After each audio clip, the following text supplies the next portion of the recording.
Salut à tout le monde. Moi, à travers cette vidéo, je veux vous amener à avoir une perception différente des choses. Je veux essayer de changer votre perception parce que depuis notre enfance, notre perception a été sapée, notre perception a été biaisée. Notre manière d'interpréter les choses, de percevoir les choses, c'est ce qui même rend notre vie difficile, c'est ce qui a un impact négatif sur notre vie, c'est ce qui joue sur notre vie. Donc à travers cette vidéo, moi j'aimerais vous amener à voir les choses différemment, à voir les choses comme elles sont. Vous voyez, à ne pas prendre les choses comme elles ne le sont pas. Vous voyez. Donc aujourd'hui, à travers cette vidéo, moi je voudrais vous dire que chaque maladie que nous avons nous rapproche de la santé. Oui. Chaque peur que nous avons nous fait vivre un peu plus longtemps. Oui. Chaque tristesse que nous ressentons nous rapproche même d'un bonheur immense. Et chaque douleur que nous ressentons nous fait découvrir un plaisir intense. Parce que ce soit la peur, la maladie, la tristesse, la douleur, n'est rien d'autre en soi. Ce sont juste des signaux pour nous montrer qu'il y a des choses qui ne vont pas dans notre vie.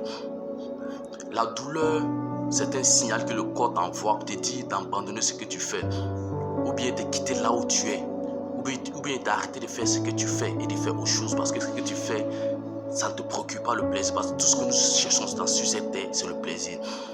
Maintenant, la tristesse, peut-être te dire que tu fais des choses que tu ne devrais pas faire, c'est un signal, ce sont des signaux qui montrent que tu dois changer. Même que ce soit la maladie c'est un signal qui te dit que ça ne va pas. Peut-être que la nourriture que tu consommes, tu devrais changer de nourriture. Vous voyez, la nourriture que tu consommes, tu devrais changer de nourriture.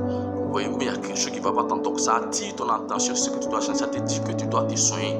La maladie attire ton attention sur ce qui ne va pas dans ton corps, à l'endroit où les choses ne vont pas. Pour que tu puisses prêter attention, pour que tu puisses te soigner, afin que tu puisses vivre. S'il n'y a pas de maladie, comme pour te signaler qu'il y a quelque chose qui ne va pas dans ton corps, il t'assure qu'il y a des gens qui mourraient même sans se rendre compte. Vous voyez, il y a des gens qui mourraient sans se rendre compte. Plusieurs personnes même sont mortes comme ça sans savoir. Tu vois la personne dans la journée, la personne est bien importante, et puis bon, le soir ou bien quelques minutes après, on te dit que la personne est morte. Bon, tout le monde est étonné parce que il n'a pas eu une maladie pour signaler qu'il y a quelque chose qui n'allait pas, afin que la personne puisse y remédier. Donc la maladie est une bonne chose. La maladie est une bonne chose. La peur est une bonne chose. Il y a deux formes de peur. Il y a la peur psychologique. Il y a la peur imaginaire que nous imaginons dans notre esprit. Ça, je ne parle pas de cette peur-là. C'est une peur imaginaire. Ça n'existe pas. Et puis ça fait partie des 90% des peurs que nous avons dans ce monde, qui nous empêchent de faire des choses, qui nous empêchent de faire ce que nous devons faire. C'est cette peur qui nous maintient prisonniers, qui nous empêche de passer à l'action, d'être audacieux. Ça freine notre audace. Cette peur est carrément imaginaire. Je ne parle pas de cette peur-là. Je parle de la peur réelle. La peur réelle que Dieu a mis en nous pour nous empêcher, pour protéger notre vie. Sa peur, c'est un signal pour amener le corps à s'enfuir.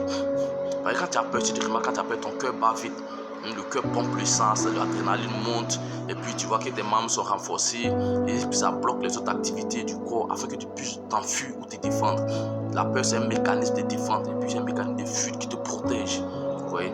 Donc la raison de la peur, c'est de te protéger, c'est pour maintenir ta vie. S'il n'y avait pas de peur, il t'assure que tu n'allais pas vivre longtemps. Parce que la peur vient te protéger, vient te signaler que tu dois fuir, qu'il y a quelque chose qui ne va pas, que tu es en danger. Vous voyez? Donc ça veut dire que nous percevons les choses mal. Et puis notre perception même des choses même influence négativement notre vie.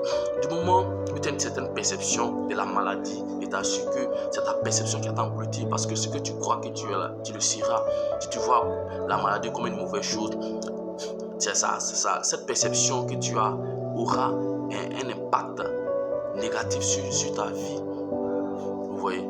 Si tu vois la douleur comme une mauvaise chose, t'assures que ton attention sera sur la douleur, et cette douleur, tu vas l'amplifier. Du moment où tu as la douleur, automatiquement, ton attention doit être attirée sur la cause de cette douleur. Vous voyez? C'est la cause qu'on doit traiter. La cause de la maladie qu'on doit traiter. La cause de la tristesse qu'on doit traiter. La cause de la peur qu'on doit traiter. Mais nous nous focalisons sur les signaux, et puis nous abandonnons les causes. Raison pour laquelle les causes sont toujours là, et le corps nous donne toujours des signes afin que nous puissions y remédier. Mais nous négligeons les causes et nous nous focalisons sur les signaux, sur la maladie, sur la peur, sur la tristesse, sur la douleur, alors que ce sont que des signaux.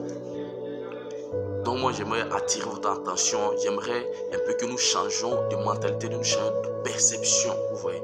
Merci, c'était encore Wendy, je vous aime, je vous adore, on est ensemble.